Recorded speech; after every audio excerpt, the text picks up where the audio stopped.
managed to make it through, so I'm hoping Dave will help me out, and because it's always nice.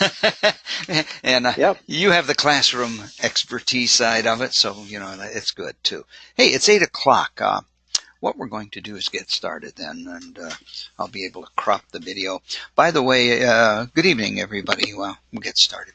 Good evening, everybody. This is the Sunday night webinar, January 27th. Where did January go?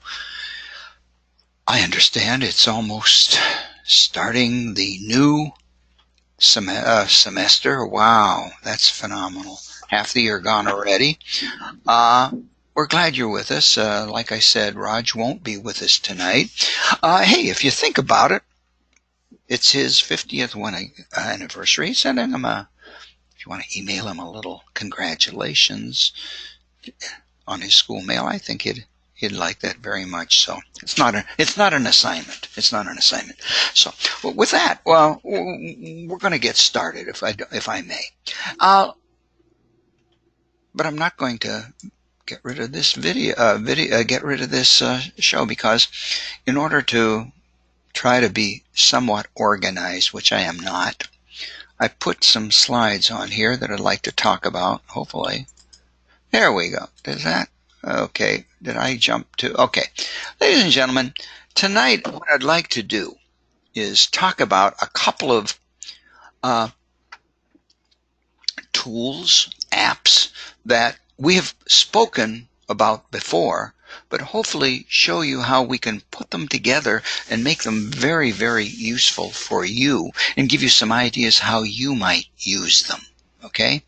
And they deal with Office Lens that we've talked about, OneNote, which we talk about an awful lot, the Immersive Reader, which is included in OneNote, and of course Microsoft Word. Okay? And this is just a little graphic. And what we're going to talk about is something called OCR. And if you're not familiar with OCR, well, we'll tell you what OCR is. I'm hoping okay, what is OCR? OCR stands for something called Optical Character Recognition. Wow, big term. What that basically means is this. It is a program that will recognize text inside an image and hopefully convert it to a document type that can be opened in a word processor like Word. So if you have, say, a picture of a page of a book and it is processed through OCR, optical character recognition, you can then open it in Word, make changes, and other things that go along with OneNote, which we'll show you in just a minute. One of the things right here, just to show you this, I was looking at OCR. If you wanted to buy OCR software, just and it is good stuff. This comes from Adobe. There is probably the best OCR software that you can use, install on your computer. Then you can scan book pages or letters or documents or whatever and change them into programs that you can then edit and use.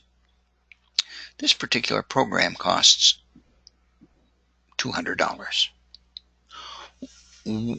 Actually, Microsoft, and I saw an idea this week that brought on this little talk that will show you how you can do this for a grand total of $0. Let's see if we can get to the next slide. Okay. Microsoft Lens is a little program, app, that you can put on your phones, your tablets. You can put it on your computers. It doesn't work real well on computers. If you have a computer with just a front-facing camera, it kind of reverses the picture picture. When you take a picture of a page, it reverses the text, and this makes it kind of difficult. But if you have one that has a camera in the back, like on my Surface Pro, it will work, but it's much more convenient when you put the Lens app on your phone or your pad. You can find them if you're on your computer and want to do it. You can find it at the Microsoft Store. But if you go to the Apple App Store or the Google Store, you can download that, and it's free. It's a Microsoft tool. And once you get down there, it will then ask you to log into your account, your school account, and you're all set to go. And here's how it works, I hope. This is my phone, okay? And what I have done to show you how you can take a page of a book and, using Office Lens, translate it or create a picture that can be used first in OneNote in the Immersive Reader, which we'll show you, or in Word to translate it to a document that you can then edit, translate, and do all sorts of things that you might want to do with it. So anyhow, this video I hope shows, and I hope you can see it. It's only about a minute long, but I hope you don't mind me talking as it goes on.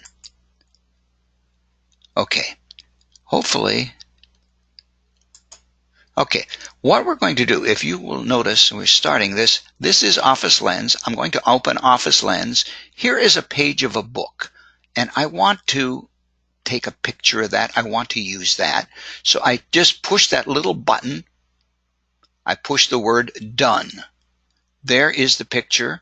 I want to crop just the part I want. I just want the part, why do trees, leaves change color in the autumn?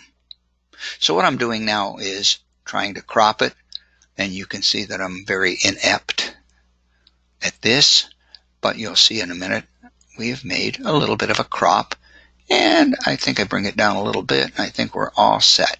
And then I will click the done again.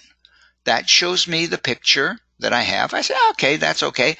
I click the done again. Now I have to select where I'm going to save it. I saved it into OneNote. I'm putting it into one of my OneNote files, and I'm just going to call it Leaves. I can type very poorly also. And then I hit the word save, and it's saved. Notice it's transferring. Now, I also want to save it as a PDF, so I don't have to take the picture again. I can just go back. And then I clicked export. It went really quickly. I clicked on PDF, and now it's sending it to my OneDrive. And that's it. That's how easy that is. And now that's finished. That's how easy it is.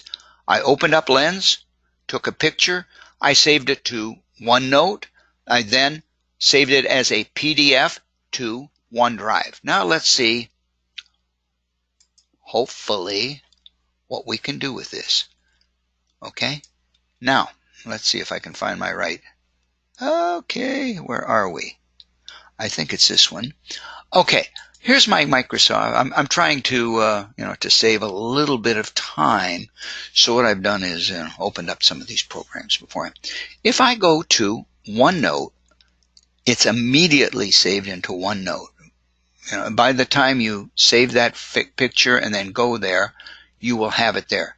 First of all, I said I was going to save it into my sandbox. And there it is right there. So I'm going to click on it. And there is the picture. Okay. Okay, now what can I do with that?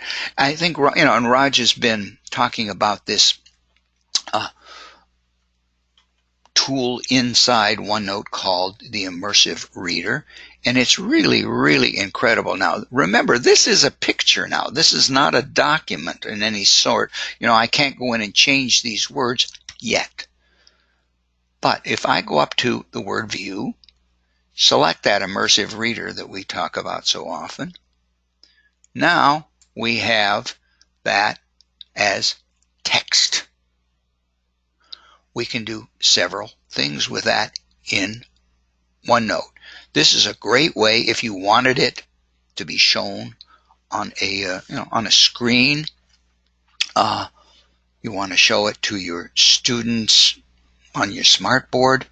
You can also, as I think most of you know, click here and it will, you can't hear that of course, read the text. Okay? You can go down to the voice settings and speed it up, slow it down, make it a male or female voice also, just in case somebody is saying, I've not been here before. Several other great things while you're here, if the students are looking at this, trying to read it, and they go, what the heck is this word? All they have to do is click on it, and you get autumn. You get a picture that kind of represents it, which is kind of cool. Yeah, you get the Spanish thing, and I'll explain why you have the Spanish in a minute. Usually you don't get that unless you've translated it. Click on leaves. Interesting. I'm not sure you're going to get certain words, they don't have pictures for it, but they'll show you how to pronounce it. Okay? And not all of them are perfect. Now and again, you'll find one that isn't perfect, but that's pretty darn good. Another thing that you can do is I think we've talked about this last week. Down below, if you click on the book, there's a translate, and you can translate it into lots and lots of different languages. I picked Mexican Spanish in our hemisphere, and by word, I could click on the word and it would do it, but if I click on document on, all of a sudden the whole document is in Spanish. Okay? Okay, and it will read it in Spanish. And as we said last week, the reading is very, very good.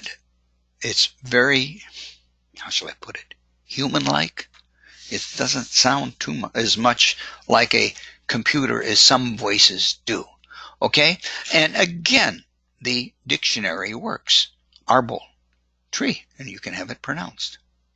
Okay? Color, colors. Otoño, there's autumn. Verde is green.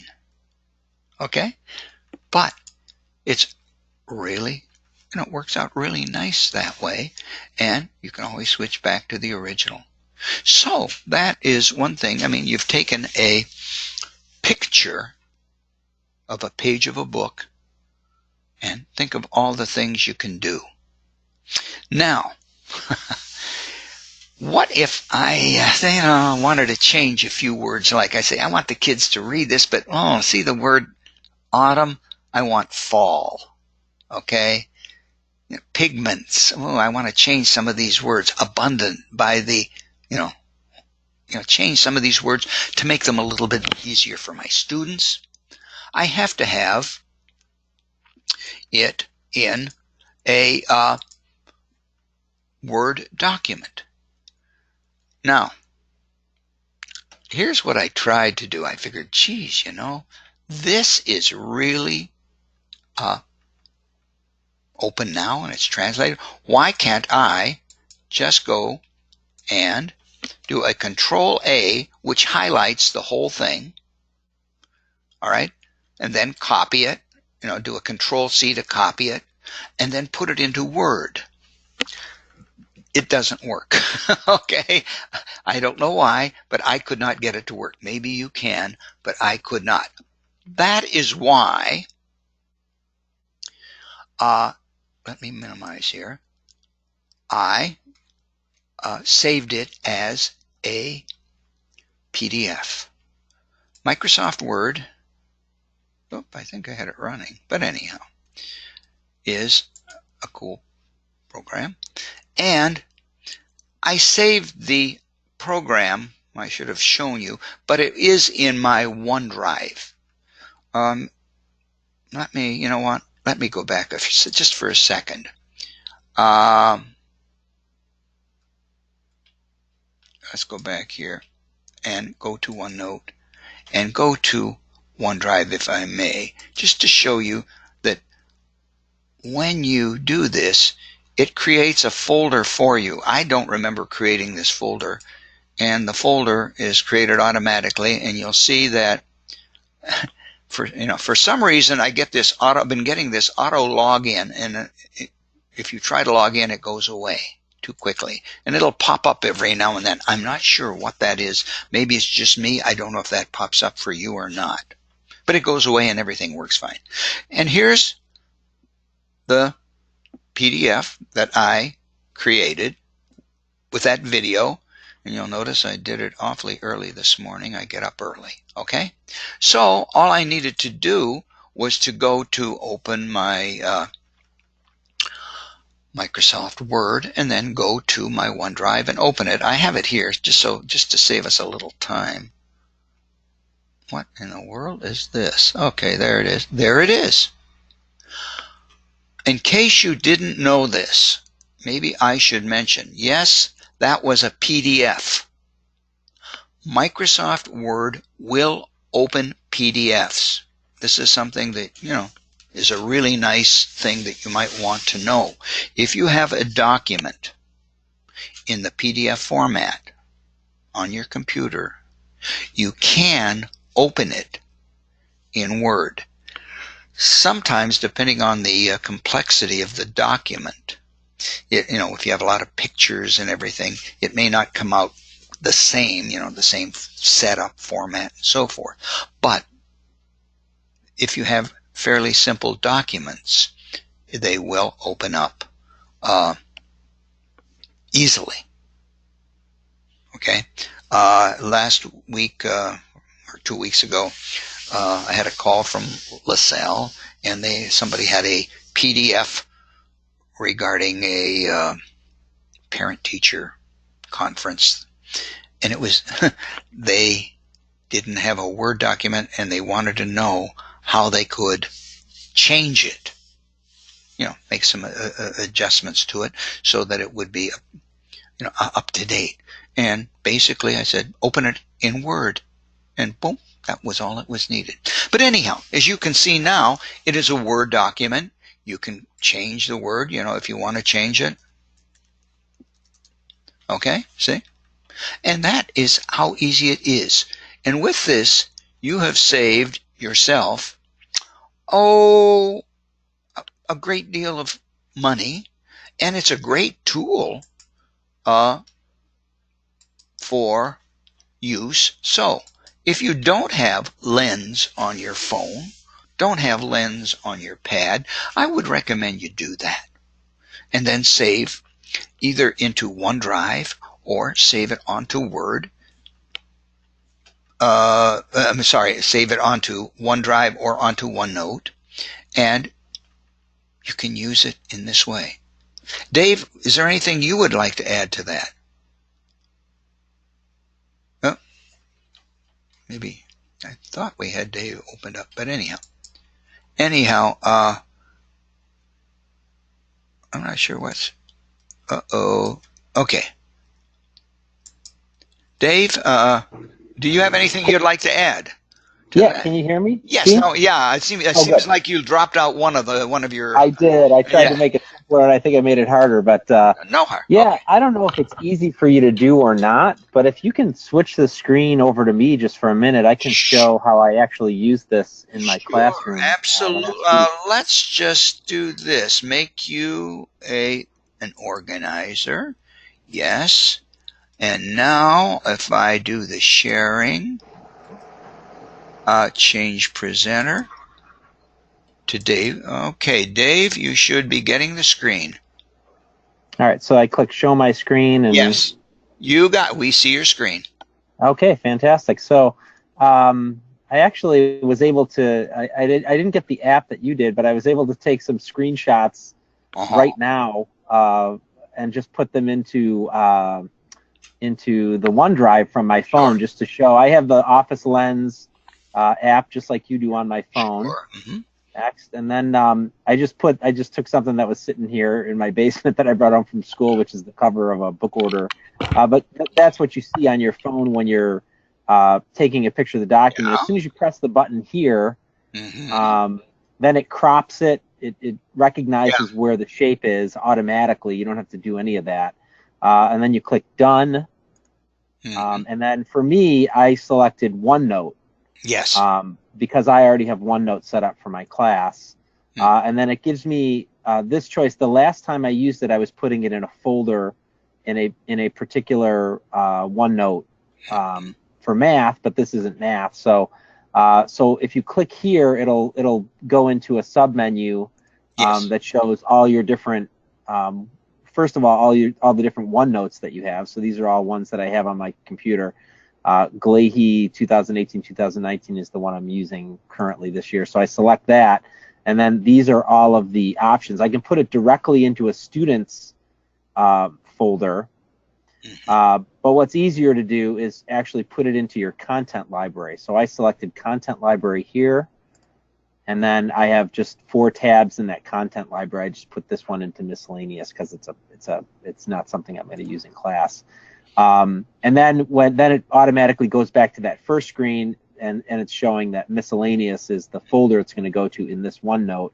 And then you hit save, and then you get the transferring, and then it's there. So I can switch over to my OneNote right now and show in my content library miscellaneous. If you don't give the file a name, then it'll just default to the date and the time that you did it. And so there it is. There's that picture. And it's all done in the background while you're talking. And then if I want to distribute that to my class, I can go to Class Notebook and distribute page. And then when I do that, you'll get a menu over here, and I can push this image out to all of my students' folders. All I have to do is click which folder I want it to go in, and then click distribute, and it'll send this to every individual student's computer. And so that's just an example I used from tonight, but the way I used this in class was I would take, let me switch my tabs over here. I would take a picture of an activity that we're doing, a sheet that we were doing like this.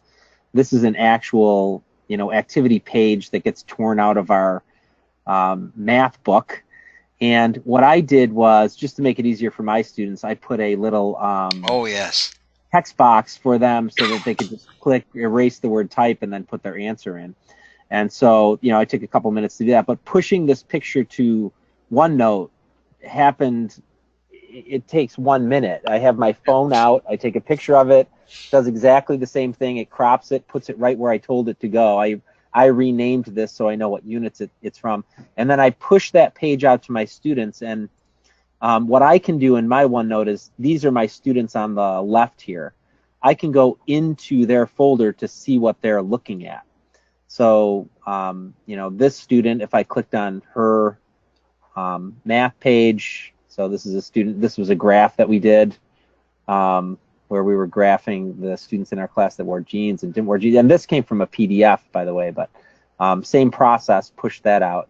But here's the actual page that we did. So she was able to answer each question by, typing it, and then I can check that work. As long as I have my laptop, I can check that work anytime I want. So it's really practical. I think it'll work better too. You can see how this looks a little rough down here where she had to circle an answer. But we don't have, at Hyde Park, we don't have the tablets with the that have touchscreen capability. Yeah, right. I think once we get those, it'll be very easy. Students won't even have to type an answer. They could just use a stylus pen and write answers on these page. They don't have to save. They don't have to do anything. I can just go in and see, I can look at the work that they did for that day all of it from my computer. No paper. So pretty amazing. Like I had never tried it before with math pages like this. And then another thing that I got to move my screen around a little bit here. Another thing that OneNote does to make it easier for you to look at student work, I just have to X this out, sorry. One of the things that they make it easier for you to look at student work is you can go to the class notebook and you can review student work. And over here, you can choose a section like math that I have. And it'll show all the pages that I've pushed out to my class. And if I choose, what was that page here? 1 point, that's it. Yeah, I think that was the one on the bottom. 4.2.1, yeah. If I select this, now all the students are here, and it will just show me that page. Instead of having to go in and find that page in each of my students' folders, it'll just push the page over here, and I can cycle through. I know this student was absent, and then this is the student whose work we were just looking at, and there's that student was absent that day as well, so there hers will, oh no, she was there for that, so hers is done. And then I can go to the next student and so on, and I can just keep going through my entire class and looking at the work they did for that particular assignment. So it makes it very easy to navigate through and see the work that your class has done after they've completed it.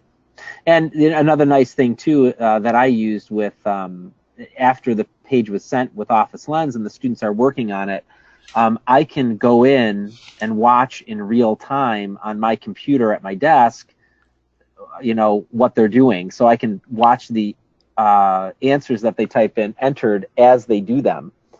And, if I notice a student's making an error, I can say, hang on a second, I'm going to erase the answer you just put in. I want you to take another look at the graph that you made, very powerful stuff in terms of monitoring that you can do. Feedback is great. While the students are working in real time, so that's happening in real time. So, but Office Lens was a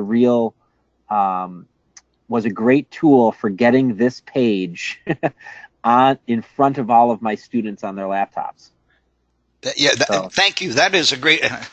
Again, as I said before, when we were talking, having been out of the classroom for some time, we can see these things have great possibility. But seeing an example like this, really brings out how good this tool can be for the classroom and how in different ways that you can use it. That's great, Dave. And like you mentioned, this is right out of our math programs investigation book.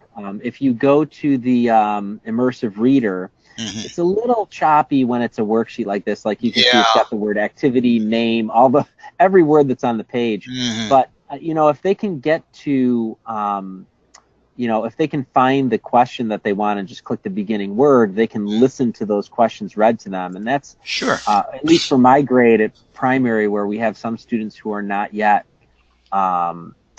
reading proficiently enough, perhaps, to read some of the vocabulary on a page like this, it's a huge advantage, because if you can teach them how to find the word for the question that they want read to them, they can go in the immersive reader and have the question read to them. And that's something that I would have had to do either individually or, in conjunction with a special education teacher in the room, where you're reading questions to students that need them read to them. Now you can have the technology do it for you. As long as they know how to use it, and they pick it up pretty quick. So that is amazing. Yeah, that's really great idea. Thank you. Have you ever tried taking that? Did you say that is a PDF also? Did you say? I did. So this is from Office Lens. This activity you're looking at here, but this one here, I'll switch it. This is a PDF that I uploaded from the website. So the PDF I just copy pasted over onto a blank page in here. Oh yeah. Funny thing that I realized with the right click feature. If you look at the right click here, there's a whole host of options here, but one that's missing if you're using the online version of OneNote is setting the page as a background. Oh, yeah, right. But if you open OneNote, like from here, from your, computer, and you upload a PDF, I can show. Oh, it's the same one. I have it on the same one. You can see that one of the choices is picture, and you can select the picture as a background. Set the picture as a background. Then the students can't delete it. Yes. Which is, for me, was a small hiccup with a few students where they were like, I can show you right here because I can undo it, but I don't think I had this one set as a background. So if a student selects it and then accidentally presses delete, then the page is gone. So they have to be able to, you have to be able to undo that action. And if they don't undo it right away, then it's hard to get the page back. So being able to set it as a background or as a template it's a little clunky. I'm not sure why it's not on the online version. Well, but maybe, that's maybe small, we should tell them that. Seriously, they do look for feedback, and that would be a very valuable thing. That sounds like it would be valuable. No, the reason I asked you if you save the other page as a PDF. Oh, right. Yeah, I was wondering if you ever tried opening it in Word. What would happen? That has. That's a great question. I don't know. That has some formatting and so forth, but it might be a little bit easier to read if it opened in Word. And Word. Correct. Yeah, I'm not sure if Word, the ones we have on our school laptops, will read. Though, as I said before, I have my own personal one, and mine will read any text in any document. So that would do the same thing too. It doesn't. Yeah, I'll have to experiment with that. This is a pretty clean-looking page. Yeah, it might come through pretty well. Yeah. But something like that. Something like that picture I just took now, where you've got. A very busy sort of, I'm not sure it would pick up all of the text there. So. It might take it in. Sometimes you'll see that it takes it into Word as a picture. It just can't do it. Can't do OCR. It sees it as an image. And I'm just going to click on Immersive Reader just to see what text it does pick up. So I'll be darned. Look at that. That is incredible.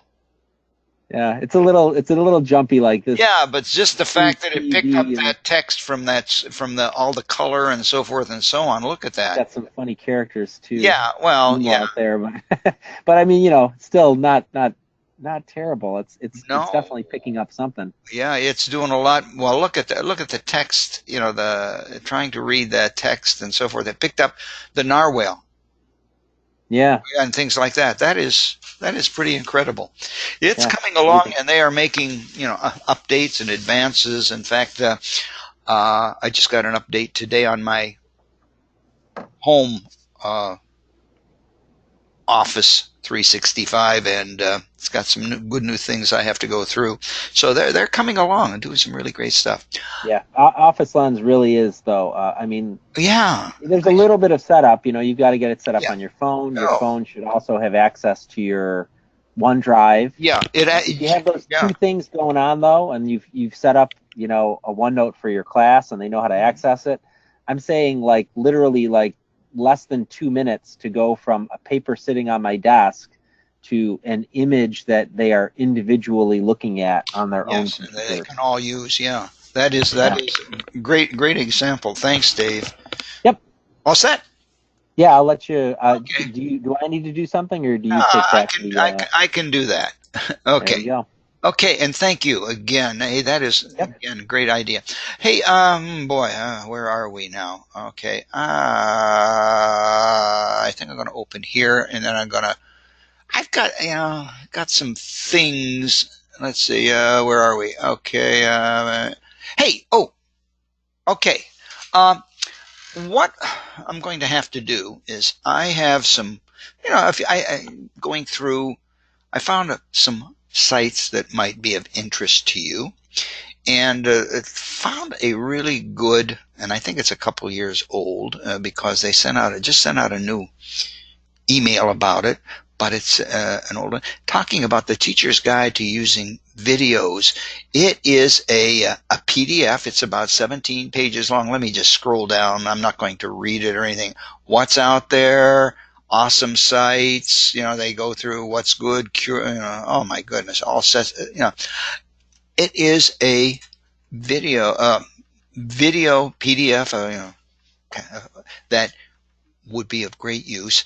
I did download it, and I didn't want to just put it out there, unfortunately for you to download, because I wasn't sure of the rights, the copyrights, and so forth. So I didn't want to take a chance. But I will have the site there, and you certainly may go there and download it yourself. And it's very easy to download. And I think it would be of great interest to you, because it talks about using videos in the classroom. It would be it's of great use, and it does have a lot of ideas. Oh, there's TED. Wow. Okay, we talked about that last week. Flipped classrooms, if you're not familiar with that, maybe we should do some of that. And then all kinds of great ideas, so recommend that. Speaking of videos, I got an email this week about a site called Boclips. Now, this is kind of weird. It says it's the world's best educational videos. And down here it says we've just released our beta launch. Okay? The reason I'm mentioning this is they are offering, and I have a feeling that this is not going to be a free site once it gets going. If you go in here and sign up right now, as I have, I think I'm not even sure if I'm logged in or not, you can get free lifetime access. So I figured, oh, what the heck, even if I never go back to it, at least I have the access, but it might be a great site. Here's a little video here. It's only about 40 seconds long about what Boclips is, and it is basically, let's see if I can get in here into there. Okay, there's the register, okay, and there is a, let me see if I can log in here, and once I've logged in,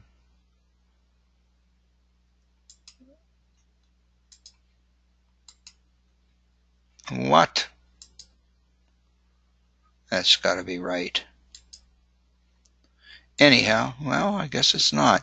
It will allow you to, it's not that important anyhow, to be honest with you, other than once you've logged in, you can, they say that they have 2 million rights ready video clips. They're just getting them ready now, to be honest with you. And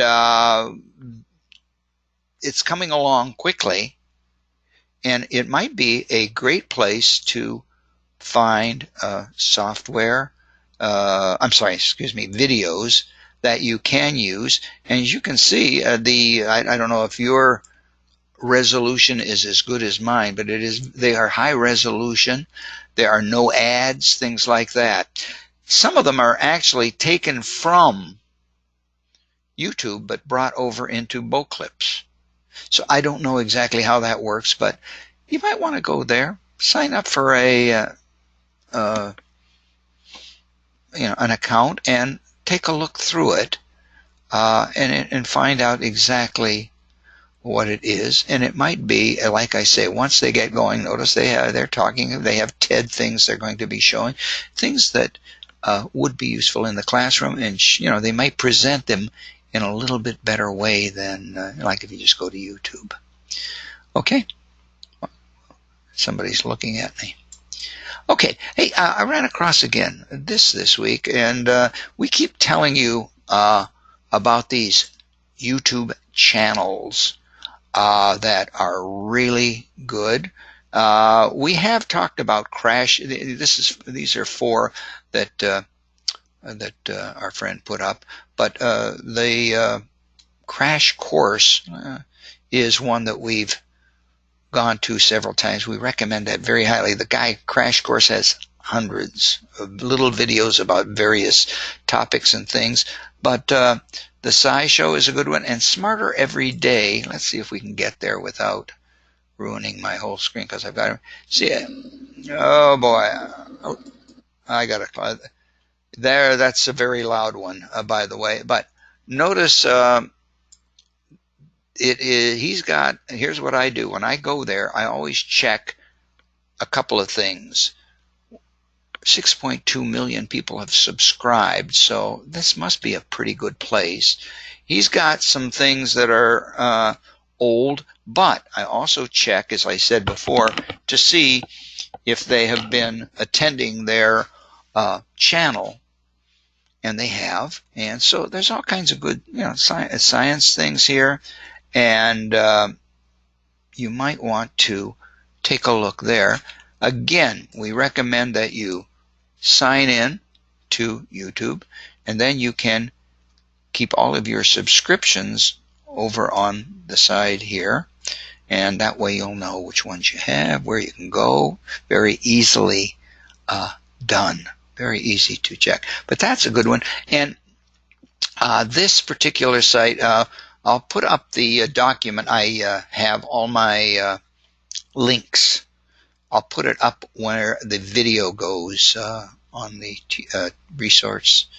Teacher Resource Center site, and you can, if you're interested, you can go there and check this out. Where are we here now? Oh, that's smart. Okay. Oh, we've talked about several times about the fact that as teachers, we don't want students to just go to Google if they're going for pictures or something like that, because there are copyright regulations and so forth, and we're trying to teach our students that we want to use proper copyright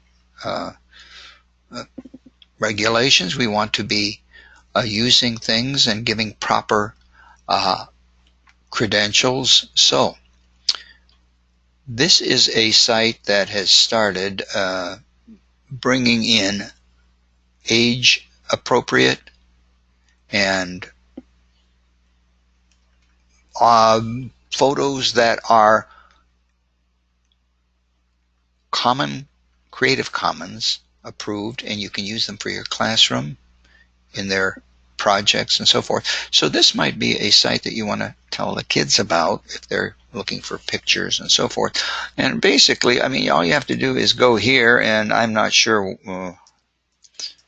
I'm not even sure what's going to pop up. Okay, all right, there's some photos, and you can click on the download them, and these are all pictures that can be used without any attribution. You don't have to say where you got them, so forth and so on. These are really, some really good ones. And again, they have other sites that you might want to take a look at for your own use. Now, speaking of free clip art, photos, things like that, this is a little article here, and you can. He's got Tony. Oh man, my mind is going. Tony Vincent is very well known, and he has some really good sites here that you might want to take a look at. I will say that a few of these do have a free site, a free portion, and then a portion that is not free, especially this one here, Pond 5. Notice it has a free here. It does sell videos, and there is a cost for some of them, but this link takes you to the free site, and he's got a lot of really great things. So again, rather than just going through and showing you these, just want to say that this link will be there.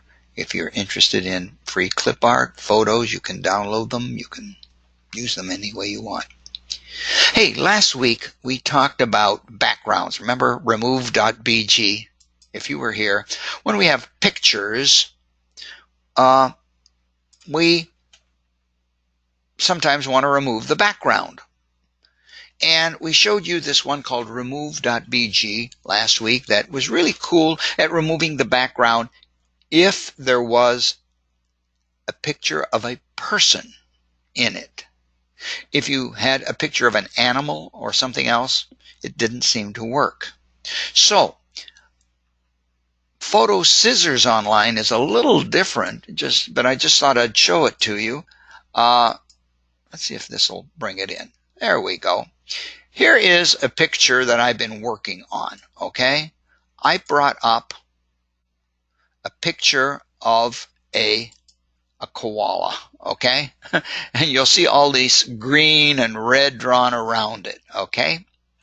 What you need to do, and here's the way it looks right now. What I have done is, let's go back, see if we can go back. No, I can't go back now. But anyhow, what you need to do is, in this picture, you would draw, you push the green, that's the foreground. These are things you want to keep, and you draw in some of the things you want to keep, okay? And then it will show you what you have so far over on the right-hand side, okay? The background, things you want to get rid of, you would click on the red and draw a red line, and it will remove that area. Okay, for example, if I wanted to remove his nose, let's see if this will happen. I'm just messing around here. See, it removed his nose. Okay, I didn't want to do that. Let's put his nose back. Okay, but yeah, that's kind of a cool thing. And the name of the site is onlinephotoscissors.com. It's very important to remember that it's onlinephotoscissors.com, because if you just go to photoscissors.com, they will offer to sell you this program for $20, I think it is. You don't need to buy it. You can do it online. And then once you get done, you can download these pictures. Okay? See now, let me just see. Yeah, okay. Notice this download up here. Don't download it. Just use onlinephotoscissors.com. It's really easy. It's fun to play with. You might want to even show it to the kids if they're looking for, to use some of their pictures in projects that they may have. This is a site that I'm not sure if we've talked about before. There are various versions of it. commonlit.org. And I like this. The best reading passages and tools for the best price, and I like that word, free, because teachers shouldn't have to pay. You can create an account, and I think I did. I'm not sure if I'm logged in or not again. My account. Okay. Yep, I'm logged in. Okay, let's go back. Okay, that'll help me out. If you want, you can set up classes and everything here, but you don't have to. I go here, commonlit.com, and just hit Browse the Library, and it'll take you to a library. Now, this library is showing you genres kind of readings. Now, if you go to the library and I think View All Text, I think that's the one. Yes, that's what I wanted. View All Text. You can search the library, you can sort, you can go to grade level, you can do a Lexile range. Notice that each of these texts, some of them are short stories, some of them are articles, has a grade level attached to it and a suggested Lexile score, and also the type of document it is. For example, this is a poem, okay? It says 7th grade. Here is a rather psychology 1310 Lexile. So you can go in, let's see, let's just pick a 3rd and 4th grade, and now you have text. These might be good supplemental readings that you might want to put on your, put up for your students to read if they have some extra time. I know that in your own curriculum you have a great deal of reading material, but they might want to supplement it. And what's nice about it, let's see if we can just get one up real quick.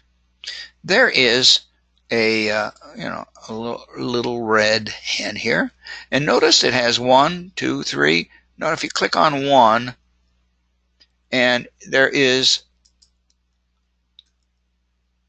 sometimes there's a question, or if it might be a difficult word, it will tell you. Notice the word morsels might be difficult, so they tell you the meaning of the word. Also, as you go through it, you can find, let's see if we can get down here through it without making, here's this, see where it says Q2? If you click on this, this is a question, okay? I know you would have to set up classes and everything for the students, but if you wanted, they could just go through and see, make sure that they do, or you can have them write, ABC, have the questions numbered, write them down on a piece of paper, and you don't have to do that. You can have some questions there. They do have an assessment, which is takes you through part A and part B, asks some questions, which are assigned. They're assigned to the various standards, and at the end there is even a discussion question that you can work with. Okay, so it's kind of cool. It's kind of cool that way.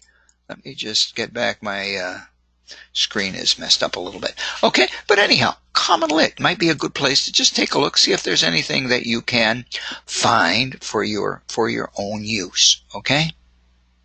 Now, in our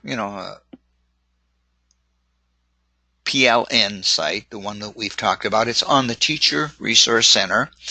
There are several flipboards that Raj and I continually add articles to that we find. And I ran across a couple of articles this week that looked interesting. And the one was called Reciprocal Learning. That's easy for me to say, I guess. And it was put up 4 years ago, but to be honest with you, I said, what is reciprocal learning? And it's a cool idea. It kind of goes along with Think, Pair, Share or whatever. But what it is basically, you can get in here and you can read it and learn in about 2 minutes a cool little idea of getting 2 students together. Basically, each of them gets a different, say, worksheet. You're working on math. You give 2 different worksheets, okay? While one student works on the worksheet, he will be talking to the other student, who will probably have the worksheet also, another copy of it, and be able to talk, discuss, feedback to that student and help him or her learn anything that that he may or she may need to be able to tell, hey, you're right, and then they can switch places. They can the teacher becomes the student, then the student becomes the teacher. Okay, and it's kind of cool. There's a little video down here, and it's not very long, and it's a quick demonstration of it. But it's a cool little strategy that you might want to take a look at.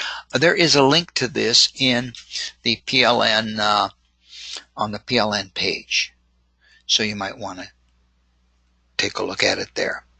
The last item for tonight is something that, again, I saw this and I said, what is this? This must be something very new and everything. It's not exactly new, other than retrieval practices, trying to get the students to use what they have learned, because once they start thinking about it, getting the information into their heads and then getting it out in different ways, whether it's writing, discussing, drawing, creating projects, whatever, they're more likely to remember it. And this is an article, again, has a quick, how can we make learning stick? And basically the retrieval practice, some of the ideas that you might want to use for retrieving, they call it retrieval. It's I think a big term for something that most of us probably do a lot in our classrooms already. Okay? They do have some articles here, and there is a practice guide if you want. You can download that. It has some more ideas and some more information about it. But it is, again, it's a pretty good one. I've taken a quick look at it, and it's pretty decent. They have teaching strategies that you can do. There is a place to subscribe if you want, okay? And they will send you maybe a once a week type email, and have some new ideas. And again, there's quite a bit here, and a lot of it is free. But again, something you might want to take a look at. As we said before, and we keep saying, about our PLNs, we want to see what we can do to add to them. And in just the last minute or so, I think I've closed it off. Oh dear, how did I do that? Well, anyhow, let me go here. Okay. Let me just quickly go to here to remind you that, again, if you are looking for that, it's at staff, and you get out of the Teacher Resource Center, and we just have this Building Professional Networks. The two sites that we do recommend very, very highly are the two Flipboards, are the two at the bottom. And somehow or another I've lost some text here. Okay, I don't know why. But anyhow, we do this one here has, if you click on it, you'll find that it has, and this is why it takes a bit to load. That's why I was a little concerned, because, there it is. Has a lot of articles that Roger and I put in there. I think right now there are 825 different articles in here. And, if you go through it, you'll find that this one is a good one. How to develop creativity in students. Fairly simple. Again, these are easy to read articles that give you some really good ideas. Again, things like how to sabotage your classroom management, things like this. So please take a look and go. These are, I tried to pick ones that are fairly easy to read, that can be read in several minutes, and yet have an idea or two that, just might stick, okay? This is an interesting one here. This one, very quickly, 4 ways Microsoft is making learning more accessible. This is what we've been talking about. Guess what? There's the immersive reader right there, and they talk about the learning tools that we're putting in, the OneNote, Word, Outlook. She even talks about the Edge browser, which we're going to have to visit again because they've done some more updates on them. And the class notebook that Dave has been talking about this evening, and really great. Dictate is something that we talked about earlier. This has been incorporated into Word and some of the other programs now, where they have a microphone on the program, and you can just click on it. I'm not sure whether it's been updated on your school laptops, but hopefully it has. And again, editors, translators, take a look, and you'll see that these are things that we've been talking about. So anyhow, we're trying to keep you up to date with things, and please go ahead and take a look at some of the things that are in here. These are great articles that might give you an idea or two for your classroom use. And with that, I think we're just about out of time. So I'm sorry if anybody is,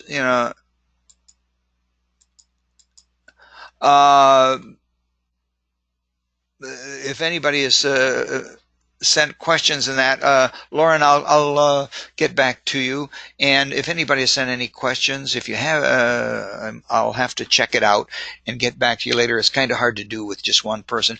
Roger, I hope will be here. Don't forget that if if you get a chance, send him a little congratulations on his 50th wedding anniversary. I think he'd appreciate that. And with that, we'll say good night. Thank you for joining us, and stay warm. Dave, thank you. I especially want to say thank you for your help tonight.